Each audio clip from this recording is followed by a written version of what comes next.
కీర్తనలు 56 అధ్యాయము. కీర్తనలు 56 అధ్యాయము. ఇక్కడ చూసినట్లయితే ఈ యొక్క 56 అధ్యాయం పైన ఈ యొక్క అధ్యాయం యొక్క థీము ఎప్పుడు రాశారో, ఎందుకు రాశారో అనేది ఇక్కడ తెలియజేస్తూ వచ్చారు. ఇక్కడ 56 కీర్తన పైన చదివినట్లయితే యోనా తెలెం రెహూకీం అను రాగము మీద పాడదగినది. ఫిలిస్తీయులు దావీదును గాతులో పట్టుకొనినప్పుడు అతడు రచించినది. ఇక్కడ చూసినట్లయితే ఈ యొక్క 56 కీర్తన, దాని యొక్క కీర్తనలో దాగి ఉన్న సారాంశం, ఇది ఎప్పుడు రచించారు, ఏ సమయంలో రచించారు, ఎవరు రచించారని ఇక్కడ కీర్తనాకారుడు పైన తెలియజేస్తూ వచ్చాడు. ఇక్కడ ఎవరు రాశారు ఈ కీర్తన? దావీదు రచిస్తూ వచ్చాడు. ఎప్పుడు రచిస్తూ వచ్చాడు? దావీదును గాతులో పట్టుకున్నప్పుడు ఫిలిస్తీయులు అతడు రచించినది. ఫిలిస్తీయులు దావీదుని గాతులో పట్టుకున్నప్పుడు కీర్తనాకారుడైన దావీదు రచించిన కీర్తన. ఇక్కడ మనం చూసినట్లయితే ప్రతి ఒక్క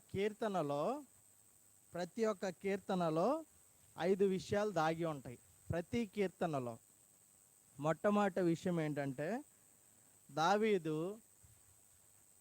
తనకున్న స్థితిని దేవునితో చెప్పుకుంటూ ఉంటాడు. అనేకమైన కీర్తనలో చూసినట్లయితే దావీదు తనకున్న స్థితిని దేవునితో చెప్పుకుంటూ ఉంటాడు. రెండోది చూసినట్లయితే దావీదు తన శత్రువుల నిమిత్తమై దేవుడికి ప్రార్థన చేస్తా వారికి తీర్పు తీర్చమని దావీదు తన శత్రువుల నిమిత్తమై దేవునికి మొర్రపెడుతూ ఉంటాడు. అట్లానే మూడోది చూసినట్లయితే దావీదు తన జీవితంలో దేవుని పట్ల తనకున్న విశ్వాసాన్ని కనపరుస్తూ ఉంటాడు. విశ్వాసతను తెలియజేస్తూ ఉంటాడు, లేకపోతే కనపరుస్తూ ఉంటాడు. నాలుగోది చూసినట్లయితే దేవుని కృపని పొందుకున్న తర్వాత దేవుని కృప ఎటువంటిదో దాన్ని వివరిస్తూ ఉంటాడు. దేవుని కృపను పొందుకొని ఆ కృపను గురించి వివరిస్తూ ఉంటాడు. ఐదవది చూసినట్లయితే దావీదు దేవుణ్ణి స్తుతిస్తూ ఉంటాడు.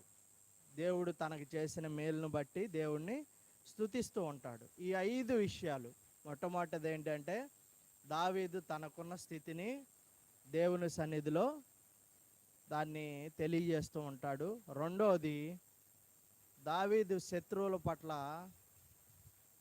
దేవుడు తనకి న్యాయం తీర్చమని, లేకపోతే తీర్పు తీర్చమని, తన శత్రువులకు తీర్పు తీర్చమని దావీదు దేవుణ్ణి అడుగుతూ ఉంటాడు. మూడోది చూసినట్లయితే దావీదు దేవుని పట్ల తనకున్న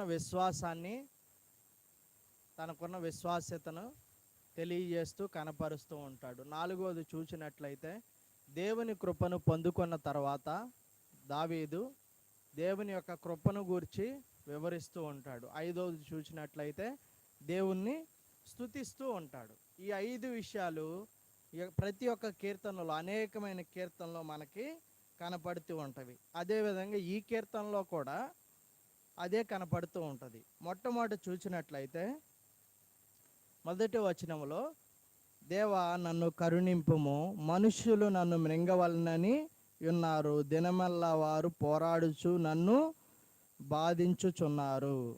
ఇక్కడ దావీదుకి ఎదురైన సమస్యను ఎవరితో తెలియజేస్తున్నాడు? దావీదు ఎవరండి? రాజు, దేవుడి చేత ఏర్పరచబడిన రాజు, ఇజ్రాయేలుకి రాజుగా నేను నా చిత్తానుసారుణ్ణి, నేను నా చిత్తమంతా, నా హృదయ వాంఛ చొప్పున, నా చిత్తము చొప్పున జరిగించు వాడిని నేను కనుగొన్నాను అని యెష్షయి కుమారుడైన దావీదును గురించి దేవుడు సౌలును తృణీకరించినప్పుడు తర్వాత దేవుడు తానే అంటూ వచ్చాడు. అట్లాగా దేవుడు దావీదుని ఏర్పాటు చేసుకున్నాడు తన యొక్క సంకల్పంలో. అట్లా ఏర్పాటు చేసుకున్నప్పుడు దావీదు ఆ యొక్క రాజుగా ఇజ్రాయేల్కి ఉంటూ వచ్చాడు. అటువంటి సమయంలో దావీదు ఎవరిని ఆశ్రయిస్తూ ఉన్నాడు? రాజు అయినప్పటికీ మనుషులను ఆశ్రయిస్తున్నాడా? లేకపోతే అధికారులను ఆశ్రయించట్లేదు, మనుషులను ఆశ్రయించట్లేదు. తన యొక్క సైన్య బలము లేకపోతే రాజరిక బలము, ఇతర రాజుల యొక్క సహాయమైనను తన యొక్క సైన్యము సహాయమైనను దావీదు తీసుకోవట్లేదు. వాటిని ఆశ్రయించకుండా దావీదు తాను శ్రమలో ఉన్నప్పుడు తాను ఎవరిని ఆశ్రయిస్తున్నాడంటే, ఇక్కడ మొదటి వచనంలో చూస్తే కనుక దావీదు దేవుణ్ణి ఆశ్రయిస్తూ ఉన్నాడు. ఏమని ఆశ్రయిస్తున్నాడు? దేవా నన్ను కరుణింపుము, మనుష్యులు నన్ను మృంగవలెనని ఉన్నారు, దినమెల్లా వారు పోరాడుచు నన్ను బాధించుచున్నారు. శ్రమ స్థితిలోనికి దావీదు వెళ్ళిపోయాడు. మొదటి వచనంలో చూసినప్పుడు ఆ యొక్క శ్రమలోనికి వెళ్ళినప్పుడు దావీదు దేవుని వైపు చూస్తూ ఉన్నాడు.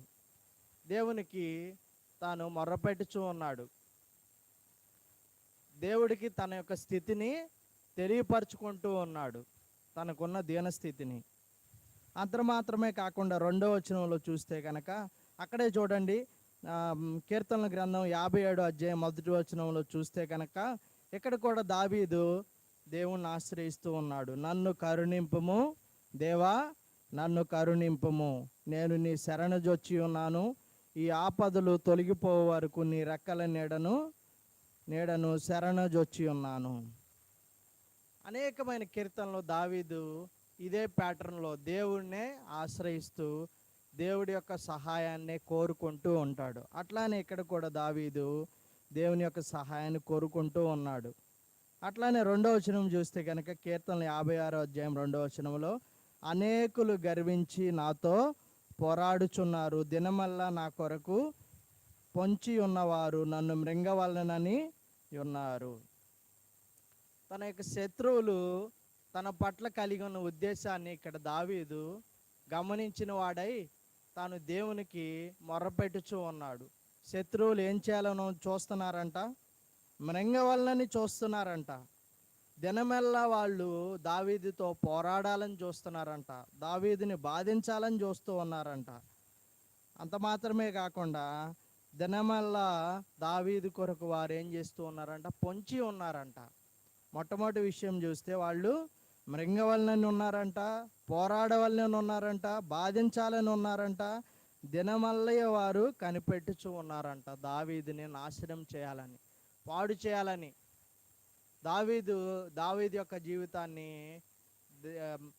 వాళ్ళు నాశనం చేయాలని ఉద్దేశం కలిగి ఉన్నప్పుడు దావీదు ఎవరి వైపు చూస్తున్నాడంటే దేవుడి వైపు చూస్తూ తన యొక్క స్థితిని దేవునికి తెలియజేస్తూ ఉన్నాడు. రెండవది చూసినట్లయితే మూడో వచనంలో చూసినట్లయితే, నాకు భయము సంభవించు దినమున నిన్ను ఆశ్రయించుచున్నాను, దేవుని బట్టి నేను ఆయన వాక్యమును కీర్తించెదను, దేవుని యందు నమ్మిక ఉంచి ఉన్నాను, నేను భయపడను. ఇక్కడ కీర్తనాకారుడు యొక్క 3వ వచనం చూస్తే కనుక, నాకు భయము సంభవించు దినమున నిన్ను ఆశ్రయించుచున్నాను. నిజముగా దావీదుకి కలిగి ఉన్న అనుభవం మన జీవితాల్లో కూడా మనం కలిగి ఉండాలా? దావీదు చేసినట్లే మనం కూడా చేయవలసిన వారమే ఉన్నాము. దావీదు తన ఆపత్కాలములో, తన యొక్క శ్రమ దినములో ఎవరిని ఆశ్రయిస్తూ ఉన్నాడు?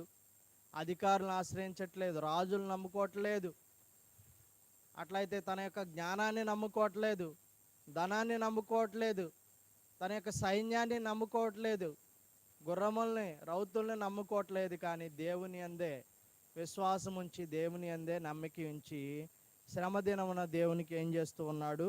మొర్రపెట్టుచూ ఉన్నాడు.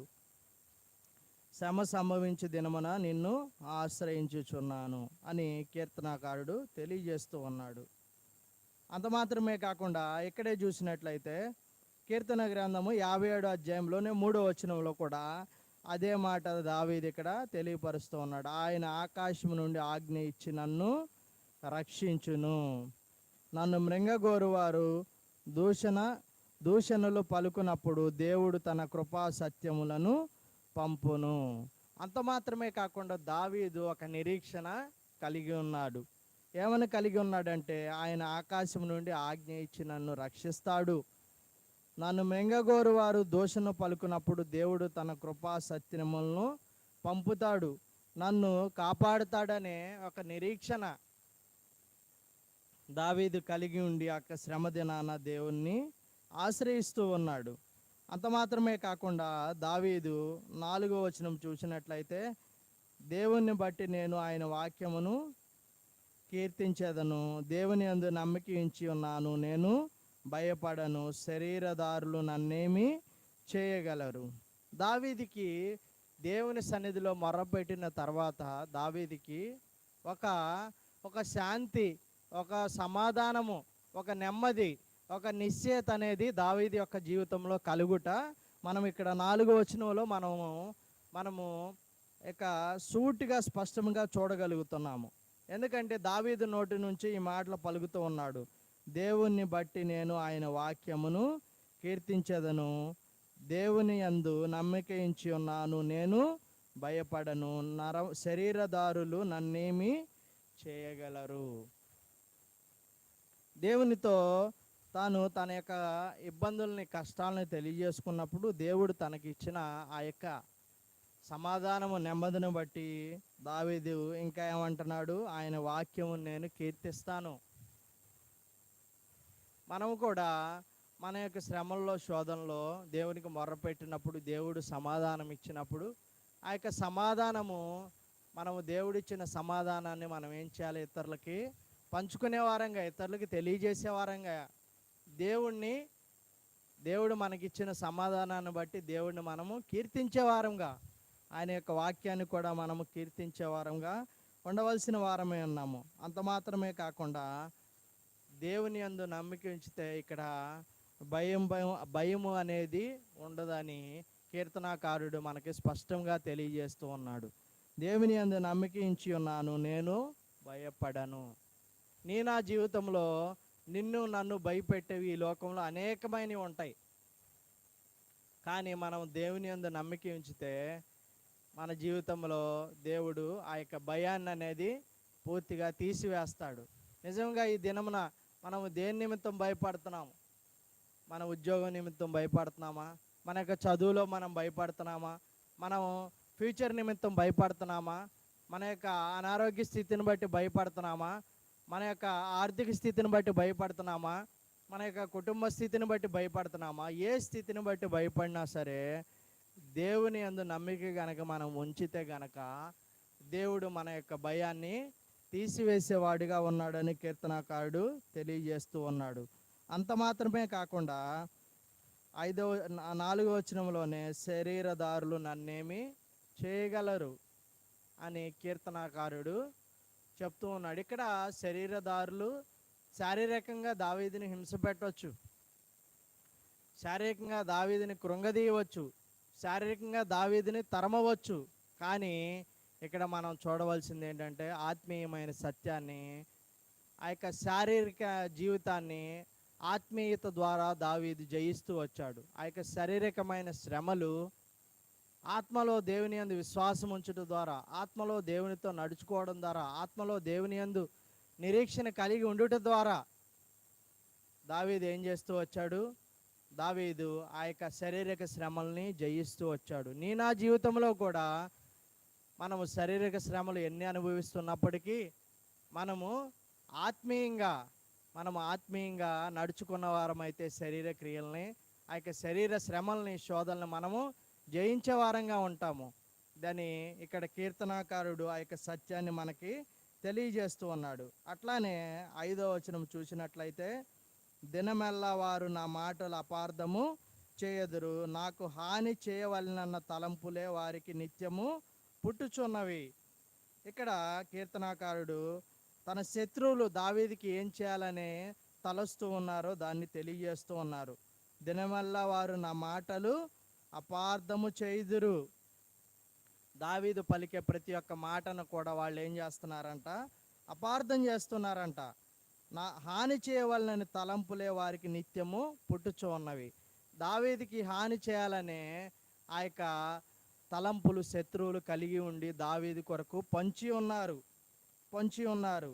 అటువంటి సమయంలో కీర్తనాకారుడు తాను దేవునికి ఈ యొక్క ప్రతి ఒక్క దాన్ని తన శత్రువులు తన పట్ల కలిగి ఉన్న ఉద్దేశాన్ని దేవుడికి తెలియజేస్తూ ఉన్నారు. అంత మాత్రమే కాకుండా మీరు కీర్తనల గ్రంథం 118 అధ్యాయము 6వ వచనం చూసినట్లయితే అక్కడ కూడా కీర్తనకారుడు తెలియజేస్తూ ఉన్నాడు. కీర్తనలు 118 6వ వచనము. యెహోవా నా పక్షమునున్నాడు, నేను భయపడను, నరులు నాకేమీ చేయగలరు. దేవుడు మన పక్షంగా ఉంటే నరులు మనకేమీ చేయలేరని కీర్తనాకారుడు ఇక్కడ సూటిగా స్పష్టంగా తెలియజేస్తూ ఉన్నాడు. దేవుడు గనక మన పక్షంగా లేకపోతే అనేకమైన ఆలోచనలు, అనేకమైన పన్నాగాలు, అనేకమైన కుట్రలు, లేకపోతే అనేకమైన శ్రమలు చేసేవారుగా మనల్ని ఇబ్బంది పెట్టేవారుగా ఉంటారు. కానీ దేవుడు మన పక్షంగా ఉంటే గనక యెహోవా నా పక్షముగా ఉన్నాడు, నేను ఎవరికి భయపడను. దేవుడు మన పక్షముగా ఉన్నప్పుడు మనం ఎవరికి భయపడవలసిన పని లేదు. నీతిగా, యథార్థముగా, న్యాయంగా నడుచుకున్నప్పుడు దేవుడు మన పక్షముగా ఉంటాడు. మన పక్షముగా ఉన్నప్పుడు మనం ఎవరికి భయపడవలసిన పని లేదు, నరులు మనకేమీ చేయలేరు అనేసి కీర్తనాకారుడైన దావీదు ఇక్కడ స్పష్టంగా తెలియజేస్తూ ఉన్నాడు. అంత మాత్రమే కాకుండా ఈ యొక్క 6వ వచనం చూసినట్లయితే 56వ అధ్యాయం 6వ వచనము, వారు గుంపు కూడి పొంచి ఉందురు, నా ప్రాణము తీయగోరుచు వారు నా అడుగుల జాడలు కనిపెట్టుదురు. ఇక్కడంట దావీదు తెలియజేస్తున్న మాట ఏంటంటే, అంత మాత్రమే కాకుండా అంట శత్రువులందరూ గుంపు కూడి దావీదు యొక్క ప్రాణాన్ని తీయాలని పొంచి ఉన్నారంట. ఆ యొక్క పొంచి ఉండి దావీదు ఎటు వెళ్తున్నాడు అనేసి ఆ యొక్క జాడలు కూడా కనిపెట్టి ఆ యొక్క జాడల్ని వెతుకుతూ ఆ యొక్క దావీదుని ఆ ప్రాణము తీయాలని చెప్పి ఆ యొక్క జాడలు వెతికి అతని కొరకు పొంచి ఉండి అతని ప్రాణం తీయాలని చూస్తూ ఉన్నారని దావీదు దేవునికి మొర్రపెట్టుచూ వచ్చాడు. అంత మాత్రమే కాకుండా తాము చేయి దోషక్రియల చేత వారు తప్పించుకొందురా, దేవ కోపము చేత జనులను అనగగొట్టును. దేవ కోపము చేత జనములను అనగగొట్టుము అని దావీదు దేవునికి ప్రార్థన రిక్వెస్ట్ చేస్తూ ఉన్నాడు.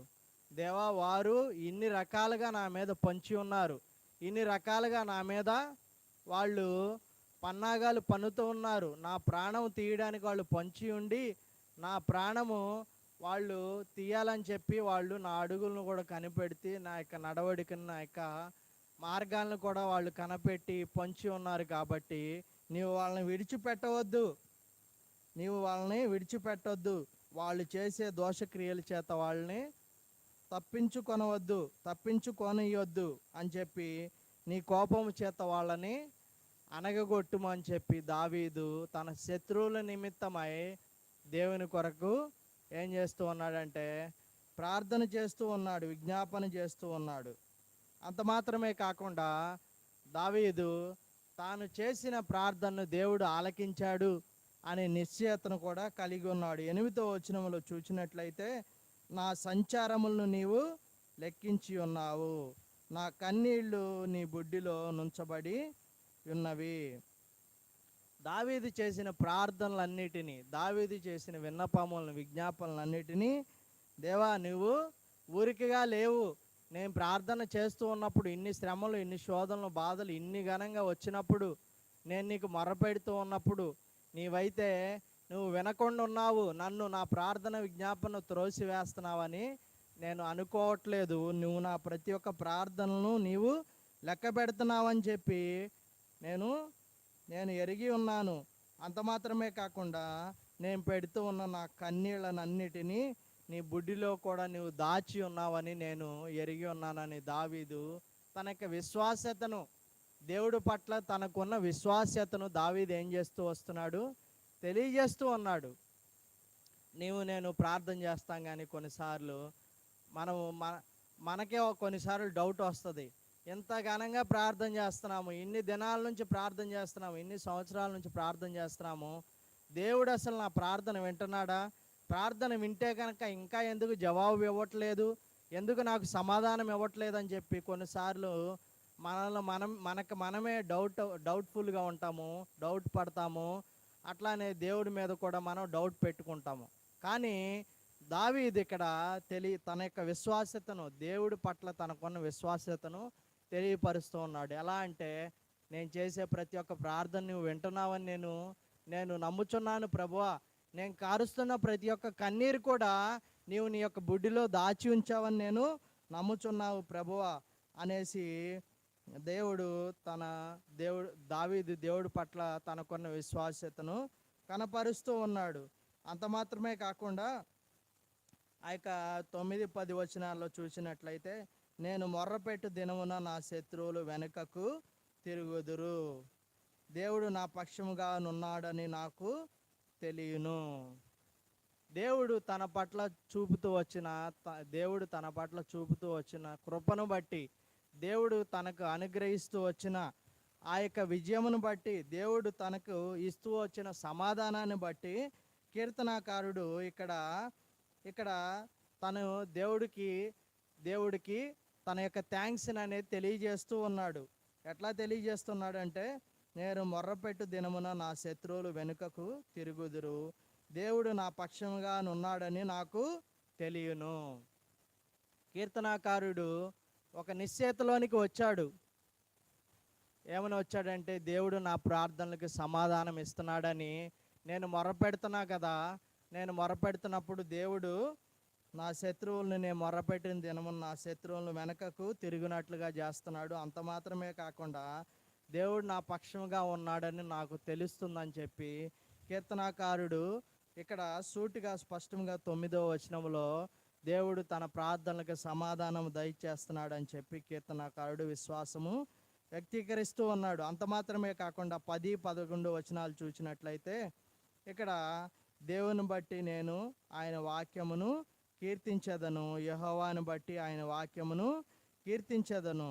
దేవుడు తనకు చూపుతూ వచ్చిన కృపను బట్టి, దేవుడు తన శత్రువుల్ని వాళ్ళని వెనక్కి తిరిగినట్లు చేయుట దాన్ని బట్టి, దేవుడు తన పక్షముగా ఉన్నాడని దావీదు తెలుసుకున్న కారణాన్ని బట్టి దావీదు ఏం చేస్తూ వస్తున్నాడు, దేవుణ్ణి నేను కీర్తిస్తాను, ఆయన వాక్యమును కీర్తిస్తాను, దేవుని బట్టి ఆయన వాక్యాన్ని నేను కీర్తిస్తాను, నేను దేవుని యందు నమ్మిక ఉంచి ఉన్నాను, నేను భయపడను, నరులు నాకేమి చేయగలరు అని చెప్పి మరలా కీర్తనాకారుడు తాను ఎంతో సంతోషముతో దేవుడు తనకిచ్చిన విజయాన్ని బట్టి, ఆయన చూపుతూ కనపరుస్తూ వచ్చిన ఆయన యొక్క కృపను బట్టి దావీదు దేవుణ్ణి కీర్తిస్తూ ఉన్నాడు. అందుకే 10-11 వచనాల్లో చూసినట్లయితే, ఆయన వాక్యమును కీర్తిస్తాను, దేవుని యందు నమ్మిక ఉంచి ఉన్నాను కాబట్టి నేను భయపడను అనేసి ఆ యొక్క దృఢ నిశ్చయంతో దేవుడు తనకిస్తూ ఉన్న విజయాన్ని, దేవుడు తనకిస్తూ వచ్చిన సమాధానాన్ని బట్టి దావీదు దేవుణ్ణి స్తుతిస్తూ కీర్తిస్తూ కొనియాడుతూ ఉన్నాడు. అంత మాత్రమే కాకుండా 12వ వచనం 13వ వచనం చూసినట్లయితే, దేవా, మరణములోంచి నా ప్రాణమును తప్పించి ఉన్నావు, నేను జీవపు వెలుగులో దేవుని సన్నిధిని సంచరించునట్లు జారి పడకుండా నీవు నా పాదములు తప్పించి ఉన్నావు. అంత మాత్రమే కాకుండా దేవుడు దావీదు పట్ల చూపుతూ వచ్చిన తన యొక్క రక్షణను బట్టి, ఆ యొక్క శ్రమల్లో, శత్రువుల చేత తరవబడుతూ, శోధనలో, ఇరుకుల్లో, ఇబ్బందుల్లో, ఆ యొక్క భయంకరమైన స్థితిలో ఉన్నప్పుడు దేవుడు దావీదుకు చూపిన కృపను బట్టి, దేవుడు దావీదుకి ఇస్తూ వచ్చిన విజయాన్ని బట్టి, దేవుడు దావీదుకి ఇస్తూ వచ్చిన ఆ యొక్క సమాధానాన్ని బట్టి, దేవుడు దావీదు పట్ల చూపుతూ వచ్చిన ఆ యొక్క రక్షణ బట్టి దావీదు ఇక్కడ తాను దేవుణ్ణి స్తుతిస్తూ ఉన్నాడు. ఎట్లా అంటే, దేవా, నీవు మరణంలోంచి నా ప్రాణమును తప్పించి ఉన్నావు అంటే, దేవుడు ఆ యొక్క శ్రమల నుంచి, ఇబ్బందుల నుంచి దావీదుని తప్పిస్తూ వచ్చాడు. నేను జీవపు వెలుగులో దేవుని సన్నిధిని సంచరించినట్లు, జీవపు వెలుగులో ఉండి దేవుని సన్నిధిలో సంచరించినట్లు జారి పడకుండా నీవు నా పాదమును తప్పించి ఉన్నావు. ఆ యొక్క శత్రువుల ఉచ్చులో నుంచి దావీదు యొక్క పాదములను దేవుడు తప్పించి ఉన్నాడు. అందుకనే 13వ వచనం చూసినట్లయితే, నేను నీకు మొక్కుకొని ఉన్నాను, నేను నీకు స్తుతి యాగములను అర్పించదను. దేవుడు దావీదు దేవునికి ఏం చేస్తూ ఉన్నాడు? దేవుడు చేసిన దాన్ని బట్టి దావీదు, నేను నీకు మ్రొక్కుకొని ఉన్నాను, నేను నీకు స్తుతి యాగములను అర్పించదను. దేవుడు చేస్తూ వచ్చిన ఆ యొక్క గొప్ప ఆ యొక్క రక్షణ కార్యాన్ని బట్టి, ఆ యొక్క శత్రువుల చేతిలోంచి దావీదు దేవునికి మొరపెట్టుకున్నప్పుడు, దావీదుకి దేవుడు ఇస్తూ వచ్చిన సమాధాన నిమిత్తము, దావీదు దేవునికి చూపుతూ వచ్చిన కృప నిమిత్తము, శత్రువుల విషయంలో దేవుడు దావీదుకు అనుగ్రహించిన విజయం నిమిత్తము, దావీదు నేను మొక్కుకొని ఉన్నాను, నేను నీకు స్తుతి యాగములను అర్పిస్తానని చెప్పి దావీదు ఇక్కడ తెలియజేస్తూ ఉన్నాడు. మనము కూడా మన జీవితంలో మనకు శ్రమలు, శోధనలు, ఇబ్బందులు, ఇరుకులు ఎదురైనప్పుడు నీవు నేను కూడా కొన్ని విషయాల్లో మొక్కుకొనవలసిన వారమే ఉన్నాము. దేవుడు ఆ మొక్కుకున్నప్పుడు దేవుడు ఆ యొక్క కార్యమును జరిగిస్తూ వచ్చినప్పుడు, ఆ యొక్క కార్యాన్ని దేవుడు జరిగించిన దాన్ని బట్టి ఆ యొక్క మొక్కుబడులు నీవు నేను చెల్లించవలసిన వారమే ఉన్నాము. అంత మాత్రమే కాకుండా మన జీవితంలో మనకున్న సమస్యలను దేవుడితో చెప్పుకోవాల్సిన వారమే ఉన్నాము. చెప్పుకొని మనము దేవుడి దగ్గర విజ్ఞాపన చేసుకొని ఆ యొక్క దేవుని యొక్క కృపను మనం పొందుకోవాల్సిన వారమే ఉన్నాము. ఆ యొక్క శ్రమలో కూడా మన యొక్క విశ్వాస్యతను, దేవుడి పట్ల ఉన్న మనకున్న విశ్వాస్యతను మనము కనపరిచే వారంగా ఉండవలసిన వారమే ఉన్నాము. అలాగనే దేవుడికి మనము మన జీవితాన్ని, మనం మొక్కుకున్న దాన్ని మనము అర్పింపవలసిన వారమే ఉన్నాము. అలాగూ జీవించడానికి దేవుడు మనకు కృప చూపి ఈ దినమంతయు మనకి తోడయుండి, దేవుడు తన యొక్క వాక్కు చేత మనతో మాట్లాడి మనల్ని బలపరిచి ఆదరించునుగాక. ఆమెన్. ప్రార్థించుకుందాము.